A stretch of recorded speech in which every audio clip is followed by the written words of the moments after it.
اور کل chief justice صاحب کی بھی ملاقات ہوئی ہے پرائم منسٹر کے ساتھ، گو کہ وہ تو ٹیکسز کے ایشوز کے اوپر جو اعلامیہ ہے وہ ہے، لیکن آپ اس کو کس طرح سے دیکھتے ہیں؟ دیکھیں میرے خیال میں نہیں ہونی چاہیے تھی. میں جو بھی ریزن ہو، پہلی چیز یہ کہ آپ کے پاس اب ٹھیک ہے کانسٹیٹیوشنل کورٹس میں چلے گئے، ایک سمبولکلی بھی چیز یہ اچھی نہیں جاتی. میسیجنگ بہت سے ذرائع ہوتے ہیں میسیجنگ کے. اٹارنی عام طور پہ اٹارنی جنرل وہ رول پلے کرتے ہیں نارملی گورنمنٹس اور جوڈیشری کے درمیان، اور وہی ایک اچھا طریقہ ہوتا ہے کہ آپ ان کے ذریعے سے بات چیت، ان کے ذریعے سے، کیونکہ پولیٹیکل کیسز جو ہے بیفور دا کورٹس ہوتے ہیں. لیکن شاید چیف جسٹس صاحب نے کہا تھا کہ اگر وزیر اعظم چاہیں تو مجھ سے مل سکتے ہیں اور تجاویز ہمیں دے سکتے ہیں، اس طرح کی بات انہوں نے کہا. میں نے اپوزیشن لیڈر کو بھی میسیج کرایا. ہاں انہوں نے اپوزیشن لیڈر کی بھی بات کی، اور وہ کل ہو رہی ہے ملاقات. کل ہو رہی ہے ملاقات. اچھا یہ خبر آ گئی کہ کل عمر ایوب صاحب کی میسیجز اگر تحریری طور پہ ہوں تو بہت اچھے ہیں، لیکن جو جوڈیشری کا کلاسیکل کانسیپٹ ہے اس میں یہ چیزیں فٹ ان نہیں ہوتی. کلاسیکل کانسیپٹ تو یہ ہے نا کہ نہیں، آپ کے سامنے ان سارے لوگوں کی پٹیشنز آتی ہیں، ان سارے لوگوں کے معاملات آتے ہیں، حکومت کے معاملات آتے ہیں، اپوزیشن کے معاملات آتے ہیں. ایون اسی لیے یہ کہا جاتا ہے نا کہ ججز کو ایون پرائیویٹ پارٹیز میں نہیں جانا چاہیے، کلبز میں نہیں جانا چاہیے، فنکشنز میں نہیں جاا چاہیے. اس کی بیسک اسپرٹ یہی ہے. ایون ایک زمانے میں تو ایڈیٹرز کی اسپرٹ بھی یہی تھی کہ وہ ایڈیٹرز کو نہیں ہونا چاہیے، اور اس کا ریزن یہ ہے انفلوئنس نہ ہو جائے. یہ بیسکلی تو میرا خیال ہے. اب دیکھتے ہیں آگے کیا ہوتا ہے، لیکن جو آپ کو بھی کیوسی نظر آ رہا ہے جو ابھی کہا کہ خیر کی خبر نہیں ہے، آپ کو بھی خیر کی خبر نظر؟ مجھے نہیں چیزیں، لیکن کیا ہوگا؟ ایک طرح سے دیکھا جائے تو اس وقت جوڈیشری، ملٹری اور حکومت ایگزیکٹو وہ سب ایک ہی صفحے دیکھیں. میں تو یہ ابھی عامر سے بھی یہی بات ہو رہی تھی کہ حکومتی اقدامات ایک چیز ہوتی ہے، حکومتی اقدامات بہت اچھے ہو رہے ہوں، فرض کریں مریم نواز صاحبہ بڑی پرفارمنس دے رہی ہوں، لیکن پارٹی کدھر ہے؟ مسلم لیگ نون کدھر ہے؟ مسلم لیگ نون کی ایکٹیویٹیز کدھر ہیں؟ پولیٹیکل ایکٹیویٹیز کدھر ہیں؟ نواز شریف صاحب کدھر ہیں؟ صرف اپنے رائیونڈ یا مری میں بیٹھ کے اجلاس کرنے سے تو چیزیں نہیں ہوں گی بہتر.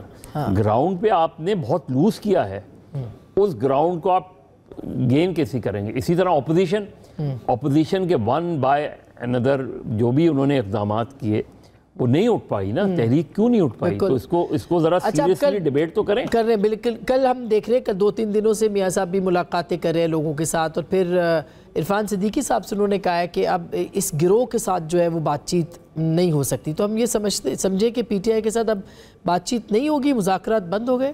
بس ایک بات مظہر صاحب نے جو کہی اس کے بعد ادھر آ جاتا ہوں. ثاقب نثار صاحب بھی عمران خان سے ملے تھے، اور گلزار صاحب کی بعد میں پرائیویٹ پکچرز آئی تھیں عمران خان کے ساتھ پی ایم ہاؤس میں ملاقات. سبھی کی بات ہو رہی ہے. نہیں، ایک آفیشل ہے، ایک پرائیویٹ ہے کہ آپ کہاں کنائیونس ملا رہے ہیں. تو جب سب کچھ ہی ابتری میں ہے تو آپ کیا کریں گے؟ اب نواز شریف، اور اس پہ میں آتا ہوں کہ وہ کیا میسج دے رہے ہیں. ایک خبر کچھ لوگوں نے کہی نا، ہمارے جرنلسٹوں نے، کہ جی کچھ جرنلسٹ ہیں اور وہ امبیسڈر ہیں اور وہ نواز شریف کے ذریعے عمران خان سے.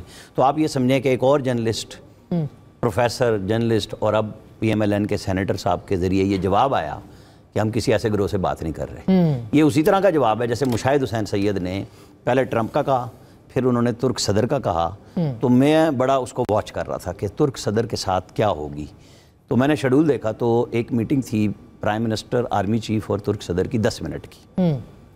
وہ میٹنگ ہوئی 1 گھنٹہ. اس میں اسحاق ڈار بھی تھے اور ترک سفیر بھی تھے. اچھا، میں نے دیکھا کہ بھئی ٹھیک ہے. پھر جو تھوڑی سی میٹنگ ہونی تھی، پھر وہ جو ہائی لیول کونسل کی میٹنگ تھی وہ ہوئی، اور اینڈ پہ آپ نے آرمی چیف سے سوال کیا، آپ کو جواب ملا خط کا کہ کہاں جائے گا. تو آپ دونوں کو دیکھیں، وہ تو ایک ہی جگہ پہ کھڑے ہیں. میسنجر جو مرضی کر رہے ہوں، ترک صدر نے اگر کچھ کی بھی تھی تو جواب اس وقت موقع پہ کیا آیا؟ نواز شریف نے کس کے ذریعے جواب دے دیا؟ جو کہ بھئی اگر آپ کچھ کر رہے ہیں کہ بھئی میری کوئی بات چیت نہیں. تو اب اصل بات یہ ہے کہ جب آپ یہ سمجھتے ہیں کہ میں پاپولر ہوں، میں عمران خان کی بات کر رہا ہوں، اور آپ گھٹنوں کے بل اسٹیبلشمنٹ کو نہیں لا سکے، مظہر صاحب بھی کہہ رہے ہیں کہ آپ تحریکیں چلا کے نہیں کر سکے، تو پولیٹیکل آدمی کا خیال طریقہ کار یہ ہوتا ہے کہ وہ راستہ بناتا ہے دیوار میں ٹکر مارنے کا. یہ چودھری نثار علی خان بڑے کہا کرتے تھے نواز شریف کو جب یہ سارا کچھ ہوا کہ آپ اتنی تیزی سے آگے نہ جائیں کہ واپسی کا راستہ جب آپ لیا ہے نا تو وہ راستہ برا ہو گیا ان کے لیے. صحیح بات ہے, بالکل کہ آپ کو مڈ وے میں رہنا چاہیے. ٹھیک ہے, تو سیاستدان کا کام ہے راستہ لینا. وہ یہ بھی مثال دیتے تھے کہ اگر آپ کے سامنے پاگل کھڑا ہے تو آپ اس کے ہاتھ میں پتھر ہے تو آپ اس سے مقابلہ نہیں کر رہے, آپ سائڈ سے گزر جائیں. صحیح بات ہے. تو آپ اپنی بچت کریں پھر اس کو قابو کریں. تو ہمارا سیاسی نظام بھی بنیادی طور پہ اسی طرح بھاگا جا رہا ہے کہ دیواروں میں سر مارنے اور جو مرضی ہو ہم نہیں ہٹ رہے. مگر خان صاحب بات بھی تو نہیں کرنا چاہتے نا, یہ دیکھیں نا, وہ طریقے سے وہ چاہتے مرضی پرانی محبت, وہ کیسے ہوگا؟ آئی مین کوئی پولیٹیکل سولوشن وہ کیسے نکالیں جب وہ جیل میں بند ہے, پارٹی آپس میں لڑ رہی ہے, مطلب تنظیمی ڈھانچہ جو ہے وہ کمزور ہو گیا ہے. دیکھیں یہ دو صورتحال ہیں. دیکھیں اگر اس کا میں موازنہ کروں, ذوالفقار علی بھٹو جب جیل میں تھے, پیپلز پارٹی کے لوکل لیڈرز نے بڑی کوشش کی. وہ پارٹی کے سینٹرل لیڈرز کے گھروں پہ جاتے تھے کہ بھائی آئیں مظاہرے میں شرکت کریں. کوئی دروازے سے کہہ دیتا تھا کہ ہم گھر پہ نہیں ہیں, تبلیغی جماعت کی طرح واپس. ہاں یہ, اور الٹیمیٹلی پھر کیا ہوا اس کا نتیجہ کہ لوگ جذباتی ہو گئے, انہوں نے اپنے آپ کو جلانا شروع کر دیا, انہوں نے اور طرح کا سچویشن کریٹ کر دی. یہی ایگزیکٹلی پی ٹی آئی کے ساتھ ہوا, اور یہ پی ٹی آئی کو ریئلائز کرنا چاہیے کہ آپ 9 مئی سے لے کے آپ 26 نومبر تک سولو فلائٹ کرتے رہے. جبکہ تحریک اٹھتی ہے تو آپ دوسری جماعتوں کے ساتھ مل کے تحریک کو اٹھاتے ہیں, کیونکہ اس میں اور ملٹیپل جو آ جاتے ہیں. اب وہ کر تو رہے ہیں اتحاد کی کوشش, لیکن آپ سوچیں نا, یہ بھی سوال ہے کہ کیوں نہیں ہو پا رہا اتحاد. کیا اس میں ٹرسٹ فیکٹر ہے اس کے اندر؟ یہ عمران خان صاحب کے خود سوچنے کا سوال ہے. اور اس زمانے میں جب یہ سارے لوگ ان میں شامل ہو رہے تھے 2013 کے بعد, اس وقت میں نے عمران خان سے کہا تھا کہ یہ جو آپ بھیڑ آپ کے ساتھ شامل ہو رہی ہے, ان میں سے ایک آدمی نہیں رہے گا آپ کے ساتھ. اور آپ کو ایسا ہوتا دکھائی دے رہا ہے اب؟ دیکھیں نا, آپ نکل گئے نا, ایک لاٹ تو نکل گئی, جہانگیر ترین وہ اپنا اور سارے, کچھ لاٹ جو ہے سائیڈ لائن پکڑ گئی اس میں.